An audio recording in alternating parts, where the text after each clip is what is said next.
Coisa mais querida da minha vida, aqui professora Adriane Fauci. Nós vamos iniciar a nossa aula de hoje tratando a respeito dos chamados princípios fundamentais. Tema super tranquilo, mas um tema que tem despencado na sua prova e assim, não tem caído mais assim como caía antigamente, não. Esse é um tópico que geralmente caía muito literal, exatamente como está na Constituição, mas não é isso que tem aparecido nas nossas provas, então por isso a sua atenção ela é bem importante agora. Então vamos lá, o que seriam os princípios fundamentais? Princípios fundamentais são princípios estruturantes, são princípios que vão dar os contornos do Estado brasileiro.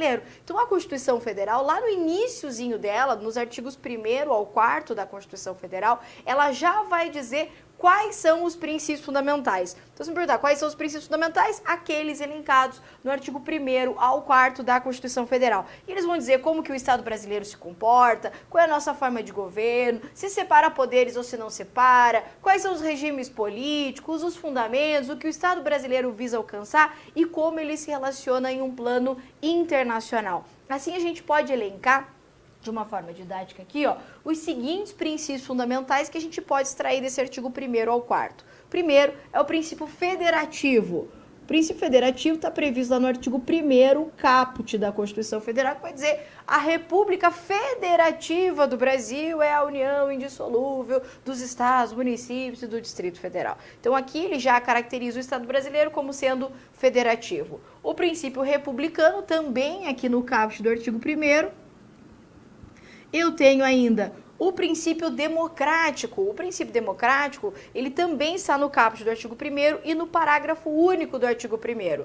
Lá no artigo 1º caput, a República Federativa do Brasil é a união indissolúvel de estados, municípios e do Distrito Federal, constituindo-se em Estado democrático de direito. Então a Constituição ela já diz que o Estado brasileiro ele é um Estado democrático e demonstra aqui a escolha pelo regime político democrático. E o parágrafo único vai dizer lá todo o poder emana do povo, que o exerce diretamente ou através de representantes eleitos. Então aqui nesse artigo 1º, então vamos colocar aqui, ó, artigo 1º, tanto o caput quanto o parágrafo único do artigo 1º da Constituição vão caracterizar aqui o nosso princípio democrático. Separação dos poderes, artigo 2º da Constituição.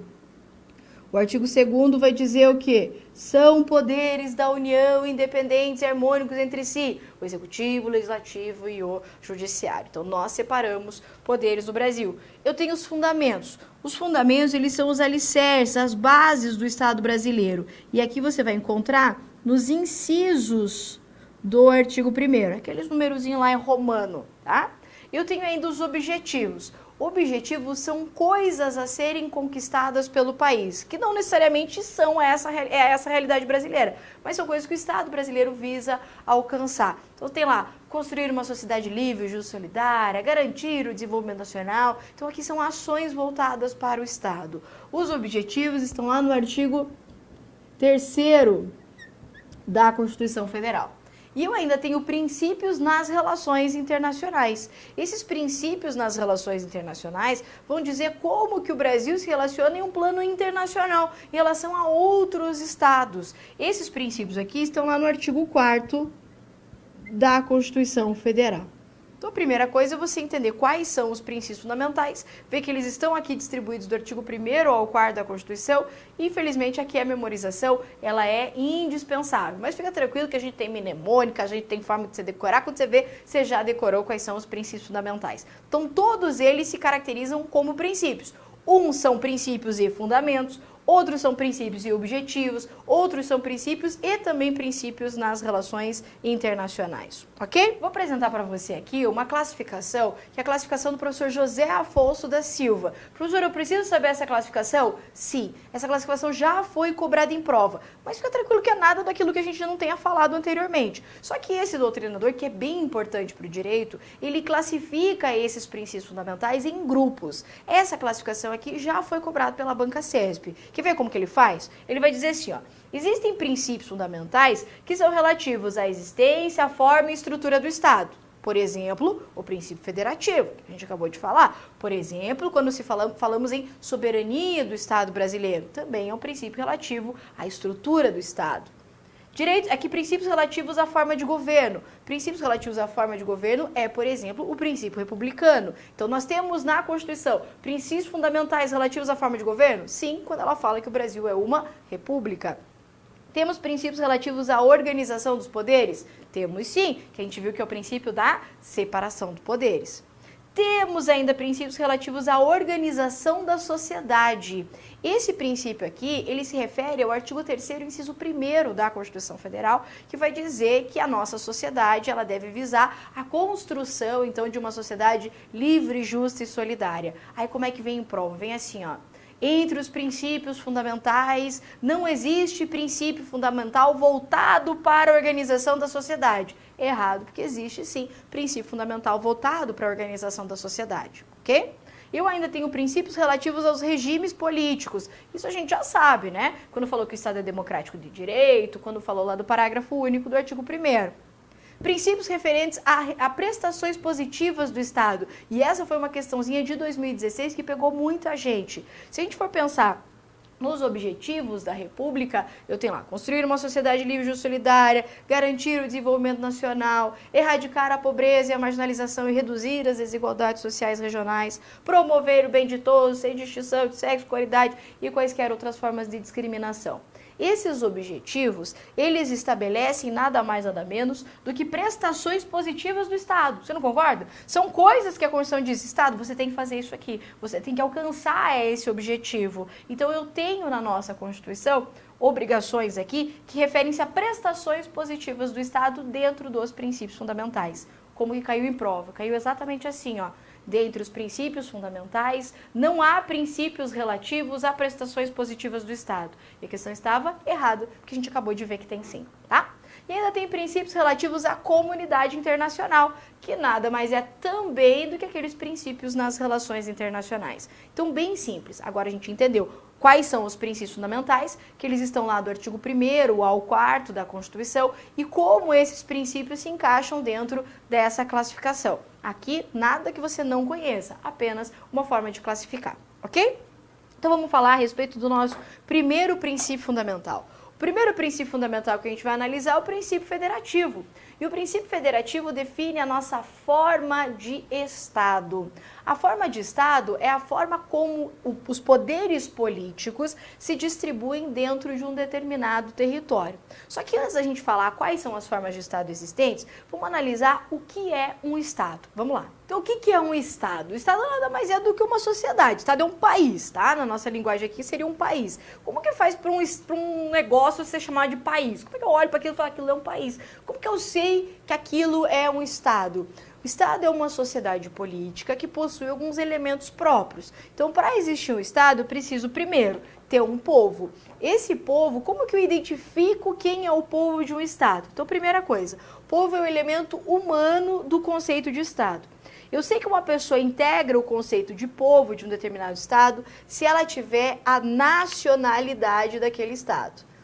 Então, quem integra o povo brasileiro? Aquele que tiver a nacionalidade brasileira. Quem define a nacionalidade brasileira? O próprio Estado brasileiro, na Constituição. Então ele vai dizer lá, nasceu no território brasileiro, é brasileiro nato. Então essa definição de nacionalidade quem faz é o próprio Estado. Então quem integra o conceito de povo é aquele que possui o critério da nacionalidade, que é um vínculo com o Estado de natureza jurídica, de natureza política. Existe uma diferença importante para a gente entre povo, população e nação. Povo é aquele que tem o vínculo da nacionalidade. População é um conceito numérico. População é o número de pessoas existentes em um determinado território naquele momento histórico que foi feito lá o censo. Então eu conto as pessoas que estão dentro do território brasileiro. Nesse caso aqui eu posso dizer que população abrange tanto os nacionais aqui residentes, mas também os estrangeiros. Então aqui é apenas uma questão numérica a população. Diferente também do conceito de nação. O conceito de nação é um conceito sociológico. Aqui eu identifico as pessoas não por onde elas estão, em qual território elas estão, e sim por questões culturais, históricas, linguísticas. Tá? Então, povo, aquele que possui a nacionalidade, população, um conceito meramente numérico, número de pessoas aqui nacionais e estrangeiros, e nação, um conceito sociológico, o que une pessoas pela língua, pelos costumes, pela história. Muito bem, eu tenho ainda o segundo elemento, que é o elemento material, que é o território. Então, para que um Estado exista, ele tem que ter um espaço territorial onde ele vai mandar no seu povo, certo? Então, o espaço territorial onde o país, o Estado, exerce a sua soberania, nós chamamos isso de território. Tenho ainda o conceito de soberania. O que é soberania? Soberania é o elemento formal do Estado. Também pode aparecer na sua prova governo soberano. A CESP já colocou uma vez, dizendo assim, que são elementos do Estado, povo, território e governo, e ela deu como correta. É claro que melhor seria ela dizer governo soberano, mas ela disse governo e deu a questão ali como correta. Então, qual que é o terceiro elemento? Soberania ou governo soberano. O que é isso? Para que o Estado seja para que uma sociedade seja classificada como um Estado, esse Estado ele precisa mandar dentro do seu território. Logo a gente vai dizer que ele precisa ser supremo na ordem interna e independente na ordem externa. Explico porque é bem simples. Supremo na ordem interna e independente na ordem externa. Para eu olhar um grupo de pessoas reunidas em um território e falar aquilo é um país, essas pessoas ali, elas têm que se autodeterminar. Dentro do território tem que ser o Estado que manda ali dentro. Então, no nosso caso, o Brasil, ele tem soberania? Claro que tem. Por quê? Porque quem dá a última palavra para nós aqui dentro é o Estado brasileiro. Seja através do nosso poder executivo, do presidente, do legislativo, fazendo as leis que nos obrigam a fazer coisas, como também pelo judiciário que decide os nossos conflitos. Então, em última análise, quem dá a última palavra dentro do território brasileiro é quem? É o próprio Estado brasileiro. Isso é soberania. Além disso, soberania num plano externo significa ser independente. Para que um país seja chamado de país, ele não pode estar subordinado a outro país. Ele não pode ser colônia de outro Estado, certo? Então, o que significa ter soberania? Que um conceito clássico de soberania significa ser supremo aqui dentro, é ele que manda aqui dentro do território, e significa ser independente, não é subordinado a nenhum outro Estado internacional. Então, para que exista o Estado, eu preciso de pelo menos 3 elementos: povo, território e soberania. Então, quais são as formas de Estado existentes? Nós temos 2 formas de Estado importantes aqui para a gente: o Estado unitário e o Estado composto ou federativo. Estado simples ou unitário é aquela modalidade de Estado que possui apenas uma unidade de poder político. Lembra que eu disse para você que formas de Estado, uma forma varia em relação a outra forma de Estado, de acordo com a distribuição de poderes políticos em razão do território. Então, se eu tenho um Estado e existe um único poder político que manda em tudo, chamo isso de Estado unitário. Quando eu tenho uma divisão interna de várias unidades de poder político, eu tenho uma federação ou Estado composto, certo? Então, Estado unitário é aquele que tem um poder político e a federação quando tem mais de um poder político.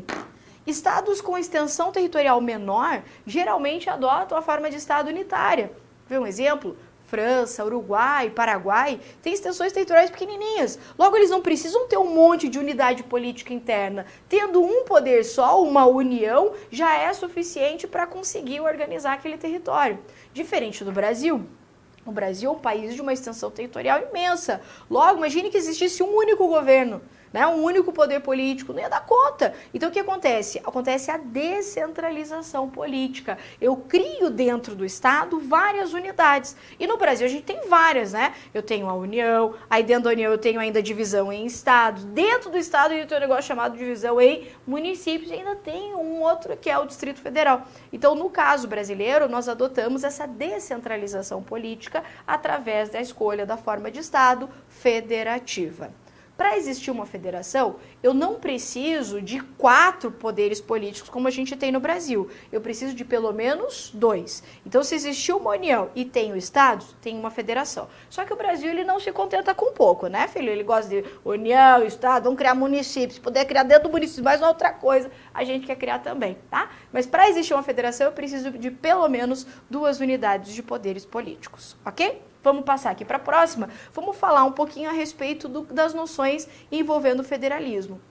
O federalismo, como eu disse, ele nada mais é do que uma aliança, uma união entre entes, em prol de um todo, certo? Isso é federalismo. Quando que surgiu essa forma de Estado federativa? Ela surge com a Constituição norte-americana em 1787. Isso aqui já foi objeto de prova também. Então, quando que surge esse modelo de Estado federativo? Com a Constituição americana de 1787. No Brasil, nós adotamos essa forma em 1889 com a Proclamação da República. Então, junto com a Proclamação da República, nós tivemos a adoção do modelo federativo. Só que nós tivemos esse modelo previsto em uma Constituição apenas em 1891. Então, quando que surge o federalismo no Brasil? Em 1889, com a proclamação da República. O mesmo decreto que proclamou a República, proclamou a forma de Estado federativa. Só que isso só foi formalizado em uma Constituição em 1891.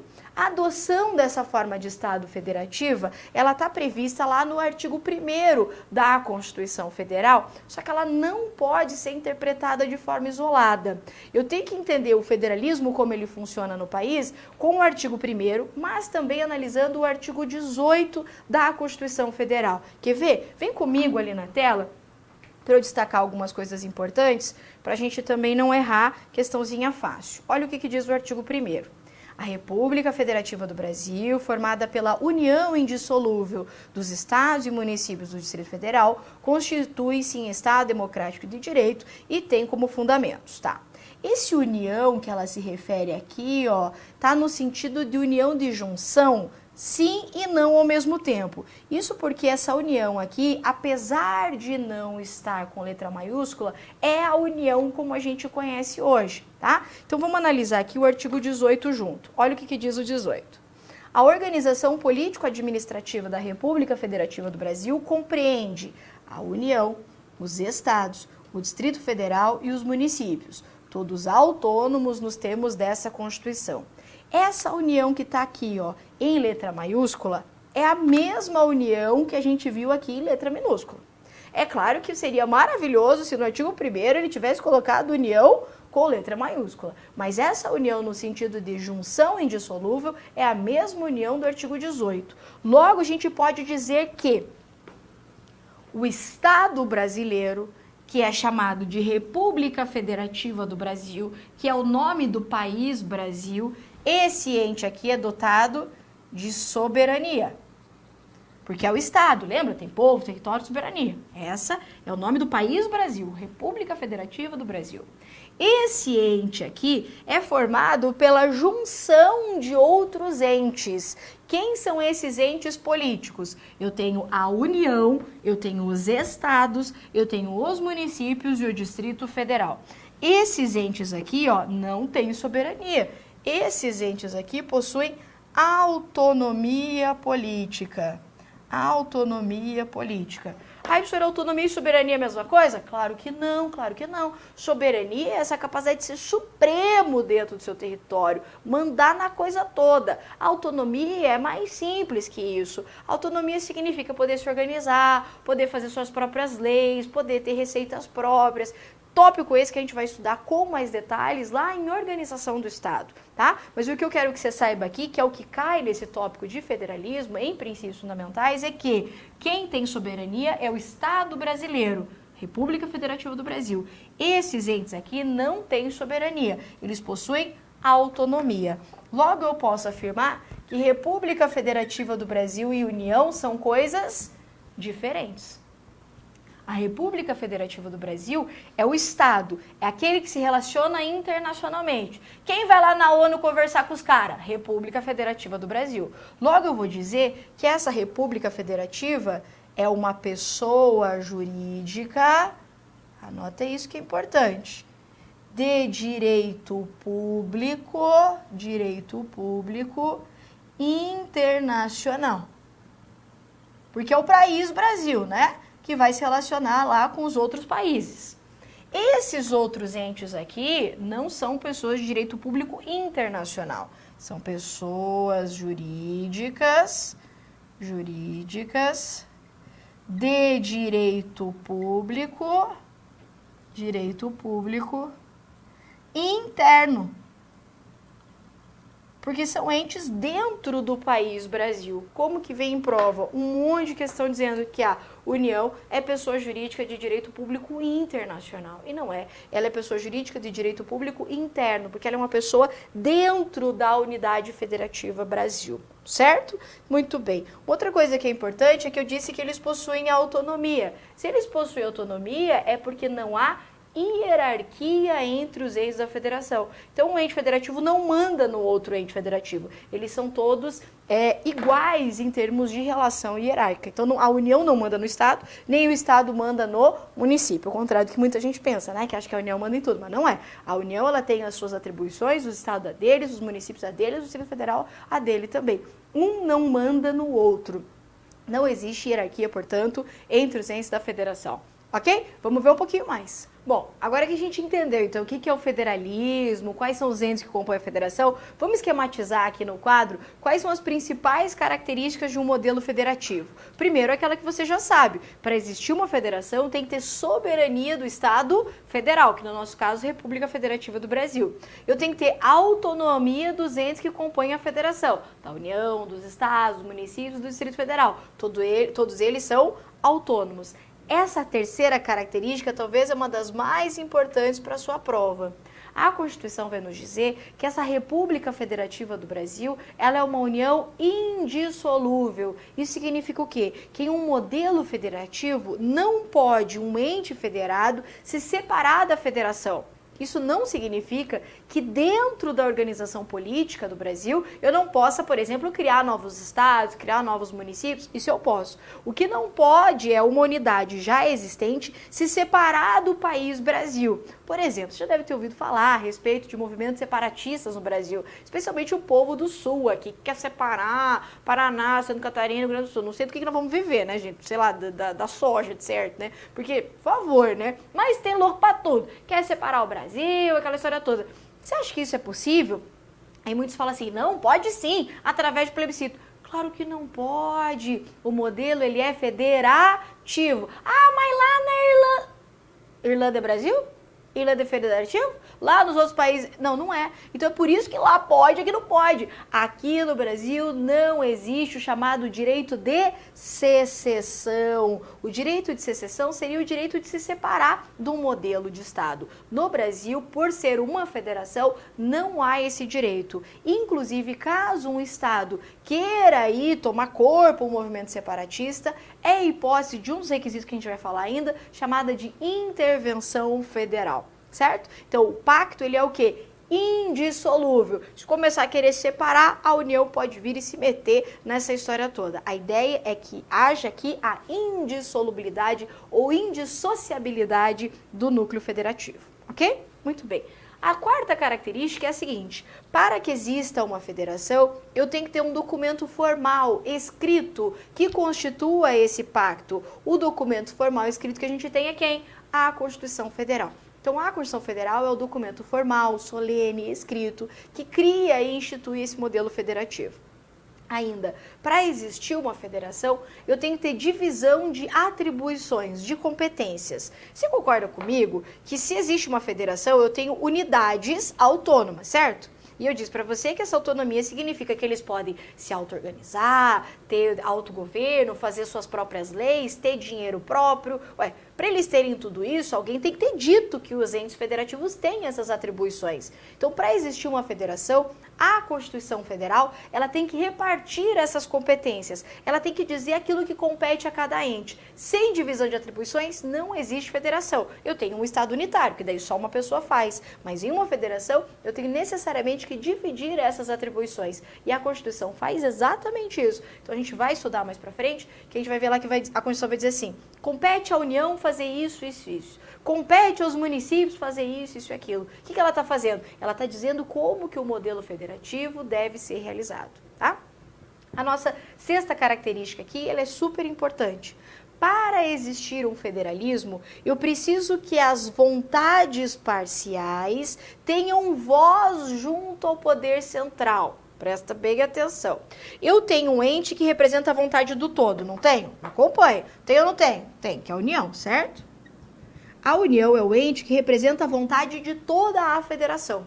Só que como que a União vai formar a vontade do todo? Como que a União sabe o que o país Brasil precisa? Ué, ela vai ter que ouvir as vontades parciais. Vontades de quem? Dos estados, certo? Então os estados, eles têm que ter voz junto à União. E daí, como que os estados, então, eles falam junto à União? Como que a União vai descobrir o que os estados precisam? Bom, os estados elegem representantes. Quem são os representantes dos estados? Os senadores. Então, os senadores são a voz dos estados junto à União, que é o que caracteriza, essa característica aqui, que é o bicameralismo do Poder Legislativo da União. Então é por isso que o Poder Legislativo lá da União, que é o Congresso Nacional, tem duas casas. Uma para ouvir o povo e outra para ouvir os estados, por ser uma característica do modelo federativo. Então, para fazer valer a vontade do todo, não basta a União fazer do jeito que ela quiser. Não, ela vai ter que ouvir as vontades parciais. E essa representação é feita através dos senadores, tá? A nossa sétima característica, que foi a que eu comentei, que é a intervenção federal. A intervenção federal é um requisito de manutenção da federação. Então, se alguém está descumprindo esse pacto federativo, pacto esse previsto de forma taxativa lá na Constituição, pode ocorrer a intervenção federal. Intervenção é o contrário da ideia do federalismo, porque a ideia do federalismo é que um ente seja autônomo em relação à outra. Mas em situações excepcionais, para manter esse pacto federativo, ocorre a intervenção federal. E ainda a nossa última característica aqui, que é a possibilidade de controle jurisdicional ou judicial de constitucionalidade. Explico. A gente monta um estado com vários entes. Então, tem vários entes com competência disso, você faz aquilo, você faz aquele outro. Todo mundo está bem bonito fazendo as suas atribuições. Eu tenho Estado Federal com soberania, todo mundo com autonomia, maravilha. E se alguém começar a descumprir esse acordo? E se, de repente, o Estado começar a fazer uma lei, que quem tem que fazer a lei é a União? E se o município falar assim, ah, não, eu quero fazer uma Constituição aqui dentro da minha casa? Quem que vai dizer, não, município, você não pode fazer isso? Quem pode controlar a constitucionalidade? Quem pode analisar se está todo mundo cumprindo aquilo que a Constituição Federal determinou?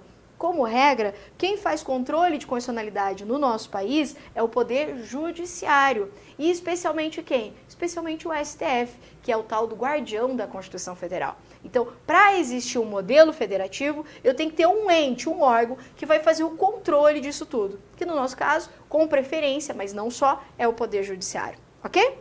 Muito bem. O nosso modelo federativo, ele é classificado como cláusula pétrea. O que é cláusula pétrea mesmo? Cláusula pétrea é aquele núcleo constitucional que está previsto lá no artigo 60, parágrafo 4º, que não pode ser abolido. Não pode ter uma emenda constitucional para extinguir esse modelo. Então, se falasse assim, ah, prof, vamos fazer uma emenda constitucional para separar o estado do Rio Grande do Sul do Brasil. Não pode. Por quê? Porque o modelo federativo, da forma como temos, ele é o quê? Cláusula pétrea. Não pode ser abolido. Quais são os tipos de federalismo existentes? E aqui bem rapidinho, porque é bem tranquilo mesmo. Quais são as formas de federalismo? Eu posso ter o federalismo chamado por agregação e federalismo por desagregação. Um federalismo por agregação é aquele que se forma a partir de outros países que se unem. É o caso dos Estados Unidos. Os Estados Unidos, eu tinha vários países, que eram as 13 colônias e tal, que se juntaram para formar uma federação. Então, cada um era um paizinho que juntou com outro paizinho, que juntou com outro paizinho. Cada país abriu mão da sua soberania e ficou só com autonomia. Então, eles se agregam, eles se aglutinam, certo? O federalismo por desagregação é o contrário. Federalismo por desagregação é quando eu tenho um estado que é unitário, que tem um único poderzinho político, e eu descentralizo, eu crio novas unidades de poderes políticos. Então é o contrário do outro. Agregação, vários países que se juntam para formar um só. Desagregação. Eu tenho um Estado unitário que cria novas unidades de poderes políticos autônomos, certo? Quando eu tenho um federalismo por agregação, nós dizemos que o movimento de criação foi centrípeto. Centrípeto porque junta, aglutina. Eu não sei por que eu faço sempre esse movimento, mas eu não sei. Para mim, eu decorei assim. Então, o movimento centrípeto é aquele que agrega, é aquele que junta. Enquanto que o movimento centrífugo é de dentro para fora. O Brasil, ele era um estado unitário. Lembra do Império e tal? Tinha uma divisãozinha lá, um negócio que a tia Clarice falava de capitanias hereditárias. Você lembra disso? Puxou lá atrás agora na memória, né? Capitanias hereditárias. Essas capitanias não eram nada, era só uma forma do imperador conseguir dominar lá o território. Essas capitanias passaram a ter autonomia. Então era um estado unitário que não tinha nada. De repente foram criadas novas unidades de poder político, de dentro para fora. Centrífugo, então, é o movimento de criação do federalismo brasileiro. Aí a CESP apareceu assim com uma questão. O federalismo brasileiro é um federalismo por segregação. Certo ou errado? Aí você falou assim, não, professora, você falou que o federalismo brasileiro é por desagregação. Tá, mas o que é o contrário de segregação? O contrário de segregação é agregação. Então, sim, o federalismo brasileiro é um federalismo por segregação. Então, vou colocar aqui, ó, desagregação ou segregação. Esse é o modelo adotado, né, que foi criado o federalismo brasileiro. Eu tenho ainda o federalismo dual ou cooperativo. Federalismo dual é aquele em que o modelo adota a divisão estanque de competências. Então, no federalismo dual, vai estar assim, compete à União, só a União pode fazer isso aqui. Compete aos municípios, só o município pode fazer isso aqui. Compete aos estados, só os estados podem fazer. Não existe no federalismo dual cooperação entre os entes. Eles não podem exercer a mesma competência de forma simultânea. Isso é um federalismo dual. Federalismo cooperativo é aquele em que há competências comuns entre os entes ou competências de natureza concorrente. No Brasil, nós adotamos o federalismo cooperativo e você pode encontrar isso especialmente no artigo 23, 24, mas principalmente no artigo 23, parágrafo único da Constituição, que vai falar que os entes devem cooperar para a realização de determinadas competências. Então, o federalismo brasileiro adotado é um federalismo cooperativo, porque permite que mais de um ente exerça a mesma atribuição. Simétrico ou assimétrico. Aqui a gente tem um probleminha. Federalismo simétrico ou assimétrico, ele tem uma divergência da doutrina de se o federalismo brasileiro é simétrico ou assimétrico. Aqui nós vamos levar em consideração a posição da banca CESP. Eu vou falar o que é um, o que é outro, mas vamos falar principalmente da posição da CESP. Federalismo simétrico é aquele quando há uma homogeneidade entre os entes, quando os entes são basicamente iguais ou similares. E o tratamento que a União dá para esses entes é igualitária. Então, quando a União trata todos os entes da federação iguaizinhos, eu tenho um federalismo simétrico. É claro que isso só é possível também se os entes são homogêneos. Em um federalismo assimétrico, existe uma heterogeneidade entre os entes da federação e a União, então, vai dar tratamento diferenciado. Parte da doutrina vai dizer que o federalismo brasileiro seria simétrico. Simétrico porque a União trata os entes iguais. Aliás, os entes têm voz na União de forma igualitária. Quer ver? Nós elegemos quantos senadores por estado? 3, certo? 3 para todo mundo? Sim, Paraná, Santa Catarina, Rio Grande do Sul, todo mundo elege quantos senadores? 3. Então, a participação dos estados na União não é igual? Sim. Então, por conta disso, muita gente vai dizer que o federalismo brasileiro seria simétrico. Mas outras pessoas vão dizer não. O federalismo do Brasil ele é assimétrico. Por quê? Porque existe diferença entre os entes da federação e mais, a União trata esses entes de forma diferente. Existe criação de unidades de destinação de receitas específicas para estados, de regiões de desenvolvimento, então eles não são tratados de forma igualitária. O que a CESP adota? A CESP diz que o federalismo brasileiro é assimétrico, ok? Mas há divergência entre as bancas também. De terceiro grau ou de segundo grau? Aqui vou precisar que você preste bastante atenção comigo, porque é simples, mas você piscou, você perdeu. A CESP, assim como o doutrinador chamado Marcelo Novellino, entende que o federalismo no Brasil seria um federalismo de terceiro grau. Isso porque a gente tem uma estrutura tríplice. Eu tenho lá a União, aí dentro da União eu tenho o Estado, e dentro dos Estados eu tenho os municípios. Aí você vai dizer para mim, mas não tem o tal do Distrito Federal? Vou dizer sim, mas você sabe que o Distrito Federal, ele é um negócio que, às vezes ele é estado, às vezes ele parece com município, ele não é tipo uma quarta ordem, entendeu? Ora ele parece estado, ora ele parece município. Então, por isso, essa doutrina, e a CESP adota ela, vai dizer que o federalismo brasileiro é de terceiro grau, porque, na verdade, tem uma estrutura tríplice. Simples? Simples. Outra parte da doutrina vai dizer, não, o federalismo brasileiro é de segundo grau.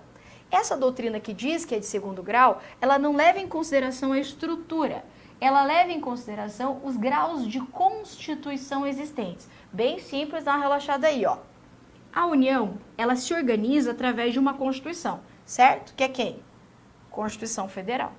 Os estados também, só que não é Constituição Federal nos estados. Como é que é o nome nos estados? Constituição Estadual. E nos municípios? Município não tem Constituição, não. Não tem? Não. Município tem um negócio chamado Lei Orgânica.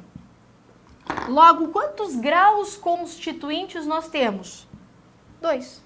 Então, quem leva em consideração o grau de Constituição vai dizer que o federalismo é de segundo grau. Quem leva em consideração só a estrutura vai dizer que a estrutura é tríplice. Simples? Então, quem leva em consideração que a estrutura federativa é tríplice vai dizer que o federalismo é de terceiro grau. Quem vai falar da auto-organização em graus constituintes vai falar em federalismo de segundo grau.